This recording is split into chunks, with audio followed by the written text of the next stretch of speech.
Well, howdy, everybody. Feels weird having a recording going without a yoke in front of me. I've been doing that for the past couple weeks. I wanted to spend a little time and talk through my process getting my Airman Medical Certificate over the past few days. Um, I've read and watched video after video, and it's typically recommended to go get this first before you start your training. You don't want anything to pop up that says you can't fly as a solo pilot without someone, an instructor with you or a certified pilot with you because of a medical problem. So the first thing that we always want to do is um, go get checked out by a doctor. Make sure that the doctor gives you the stamp of approval, and then we can start through medical training. So I just through this. It's fresh on my mind. I wanted to kind of give everybody a little view of what it was like for me. And so there's kind of like a four-step process when it comes to getting that medical certificate. I think the first step is choosing the class of medical certificate. Do you want to be an airline pilot? Do you want to be a commercial pilot? Are you just a private pilot? You're never going to get paid for flying people around or flying things around. Um, and the second step would be filling out the application itself within the FAA MedXpress website. We're going to walk through that process. I'm going to walk you through an application, and then finding an examiner uh, in your location, or even finding an examiner anywhere in your state. And then last, I'll talk a little bit about what the exam was like for me. And I know that that'll be a little different based on everyone's medical history and how that application looks. But yeah, in the end of all of this, hopefully this will all bring you to the bottom. What you see here is a copy of a medical certificate, and yeah. So I guess let's get started and let's choose a medical certificate. For me, my goal is to eventually just fly everything, everywhere, all the time, and I'd love to get paid doing my dream, right? So I elected for a second class. Um, the chances of me getting my commercial pilot's license in the next 12 months probably not going to happen. So that being said, it does fall back into a third class. So if you're under 40, you can still go get a second class, and if you don't get your CPL by then, you can still use that as a third class for the next 5 years. So that's the good thing. So if you want to be an airline pilot, you've got to go through first class. If you're over 40, the length of the duration of these certificates are a little shorter because of natural health issues that right, come to light after we're 40. It's kind of like that middle age hump, and after that you start seeing a lot of problems in life. I'm not quite there, but I've heard stories. Yeah, so I elected for second class. I don't think it's completely necessary or even realistic, but it can always fall back. And so after I chose that, the next step then is to go through the MedXpress website. And this website is the application process for you to let the FAA know that you're wanting to get a medical certificate. And the doctors that we find will use this website as well in order to grab your application and get all the data from it and input the data that they get. And so, walking a little bit through that process, we're going to go to medexpress.faa.gov, and on that website, um, we can check the status of applications. We can create new accounts, and start new applications. So I'm going to walk you through that process. I'm going to create a new account. You're going to put your name, your email address, security questions, um, and through all of that, this is kind of an account setup. It's not anything medically related at all quite yet. You're really just building that account so you can log into the MedXpress website. So as you can see here, I'm filling in random names and cities of where I'm born and things like that, putting in random addresses and what have you. And so after you've agreed to the privacy statement, they're going to give you a temporary password into your email. Go to your email, grab that temporary password, put your email address in, put your temporary password in, and then click login. And then once you log in, it's going to have you look at the terms of service one more time. And I believe this is the terms of service for the website. I don't know, there's so many terms of services. Most people, if you're like me, you just click right through them. After that comes up, you're going to change your password. Change your password to something that you like. It has to be at least 12 characters, has to have special character in it, has to have a couple numbers. Then you log in again. After you log in again, now you can start your application. You're going to fill in your address. Now, this is the data that your doctor is going to see. They're going to see your address. It needs to match your driver's license. They're going to see your date of birth. It needs to match your driver's license. They're going to see color of hair. They're going to see color of eyes, all of that. I believe it needs to match your driver's license, but it also needs to match you as well. Click next. You're going to go, if you're brand new to this, you're going to say you don't have any certificate. You can put in what you do for a living, who your employers are, and then if you've ever had a Airman Medical Certificate before or been denied or revoked or what have you, you're going to answer that question. For me, I've never been in an airplane before, so my total pilot time was 0. I've never had this certificate before. And so after that, you're going to talk about any medication that you use. And so if you take medication, you're going to click yes. You're going to say, I use this medication. This is the amount that I use, and this is the dosage, and this is how often I use it. So I take it once a day. I take it once a week. I take it 3 times daily or what have you. Any medication that you're currently on, that needs to be in there. For me, I didn't have any, so I clicked no. If you wear contact lenses, you have to click yes. If you don't wear contacts, you say no. And this next part is where they get into your medical history. So have you had frequent or severe headaches? Do you have dizziness? Do you have asthma? Do you have fever or allergies? Do you have diabetes? There's a ton of questions in here. I think it's 20 questions in here around your medical history. If you say yes to these, it doesn't mean that you are going to get denied. They just want to comment in there around why it's yes. And they want a little bit of possibly proof that it's either no longer an issue because it's being fixed with medicine, or it's no longer an issue for whatever reason. Some of the questions are like, have you been admitted to the hospital?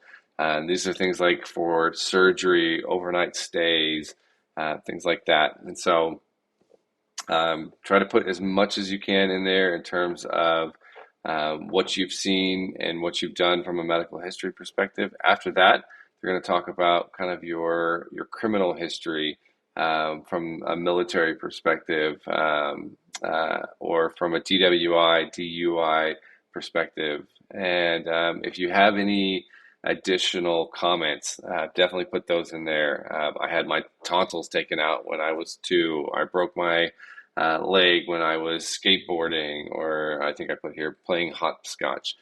So yeah, detail as much as you can around anything that you said yes to. After that, they're going to ask about all the times that you visited a health professional in the last 3 years. I had about 4 or 5 things that I had to put in mine for a sprained LCL and a tendonitis in my arm or something like that. And I had to kind of go like search back in my records and try to find all that. I actually missed two. And we'll talk a little bit about that when we get to the physical board. But they found it. And so if you don't put it in there, the doctor should have the ability to see what you've been treated for in the last couple of years. And so after you go through that, you're going to go next. And then the next piece is allowing the FAA to look at your driver's license. They're going to want to make sure that you haven't had any DUIs or DWIs if you've said you haven't, or if you said you have, they want to see how far along they were. It doesn't preclude you from it. They just want to use that in determining the risk factor of giving you a certificate. And so after all of that's finished, you're going to click Submit Application. It might sit there for a little bit. They need consent from you to go check the National Driver Registry. So you're going to put your password in there to consent for the second time because you just consented. They're going to give you a confirmation number, and then you're going to want to grab that confirmation number, copy that down, and you're definitely going to want to print the PDF application as well, because you're going to want to bring that to your Airman Medical Exam when you go to the doctor. So you click complete, view the printed document. You're going to see a PDF with all of your information that you just put in, all the check boxes that you just put in, any medications that you're in, and all of that. And so the next step to this is then taking all of that information and going to the doctor. So we need to actually find a doctor first. And so in order to find a doctor, we're also going to use the FAA website. This is at faa.gov/pilots/AME locator, or you can go to faa.gov and go to pilots and airmen and find an aviation medical examiner. Click on the search for an aviation medical examiner link right there. And after you click on that, it's going to take a little while to load, and it'll load up a form. That form will give you the ability to search for doctors in your location that are qualified. So you're going to want to make sure you type AME for the designee type. And then one little thing that I found that doesn't really work is when you search by zip code. If you search by zip code, sometimes it doesn't show up all of the doctors in your area, because zip codes are sometimes they add the extra 4 that no one knows. So here I looked up 90210. There's actually a ton in 90210. And so if that doesn't work, you need to look up your city and your state, or just your state. And then for here, I looked up Alaska, and what we'll see is a list of, I think, 34 pages of all the AMEs in Alaska. And so once I found an AMA that I wanted, what I then did was I found the phone number, called them up, scheduled an appointment. And you can see the class type that they're rated. So they're rated to give out when they do the examinations. If you see a class type that says second/third or third, they have the ability to issue those certificates, but not first class. So if you are looking for an ATP first class medical certificate, you want to make sure first class is in there. And so after you do that, there could be an option where that number doesn't work, or the number doesn't go straight to the doctor's office. You may want to look up that doctor's name in Google. And so after you do that, after you schedule that appointment, call the doctor, schedule all the appointments. The next piece is actually going to the doctor and performing the examination. And so they do the typical physical examination that you would see in kind of a wellness exam if you're looking at like what your health insurance does. And so if you're looking at this list and your eye goes straight to number 39, mine did the same thing. I clicked on that and I was like, what are they going to do to me? That's only if you have a pre-existing condition that needs digital examination of that area. So that doesn't always happen. Other than that, for me, the big thing that they looked at was my eyes. They wanted to see the color capabilities. They wanted to see my vision capabilities. Am I 2010? Am I 2013? Am I 2015, 2020, what have you? They had me take off my shirt. They looked at my lungs from a stethoscope. They looked at my reflexes. They listened to my heart. He also did some exams around my, um, I don't know what these are, but yeah, some exams around that. The reflexes one were like you see in the cartoons with the kids, and he also did one up here, which I've never seen before. But he says it's great, and my reflexes were good. There was a lot of talking there, so I think there was a little bit of a psychiatric examination as well, as he was kind of feeling me out to see if I had any um, prior psychiatric problems or neurological problems or mental problems on that front. Another thing that they did blood pressure, pulse, and then today's day and age, they also did pulse ox. I didn't see that anywhere on the exam list.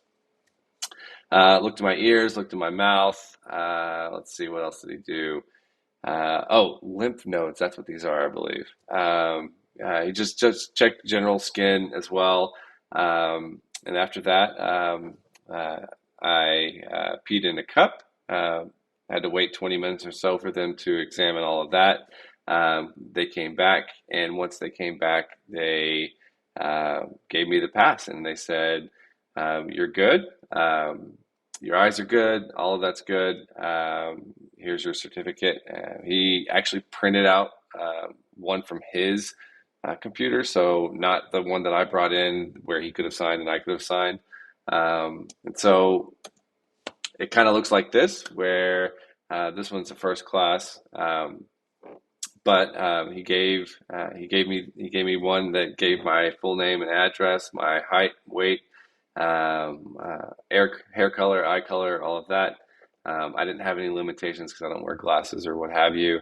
The date of examination, his signature, and his name, and then just for reference, this is not valid until you sign it as well. So you have to sign it with ink. And I did have a question of what happens if this thing gets, torn up in a bag or it gets all ruffled or what have you, because I've got to carry this even through my student pilot all the way anytime I fly a plane. So what do I do? For that, I was like, I've got a laminator. How about I laminate it? And then I was thinking there could be a rule saying don't laminate it because it's possibly deforming what the FAA has given you. So I looked into it, and yes, you can laminate. They actually um, had the chief counsel of the FAA come out and give his opinion based on one of the FAA executive orders or what have you. And so, yeah, that's a little bit about how I got my Airman Medical Certificate. I hope this helps you get yours. If you have any questions, leave them in the comments below. I'm always posting fun videos about flying, whether it's something like this, educational, or whether it's something like a simulator, or hopefully one day it'll be actually flying the planes. So yeah, thanks for joining me today, and I'll see you guys later.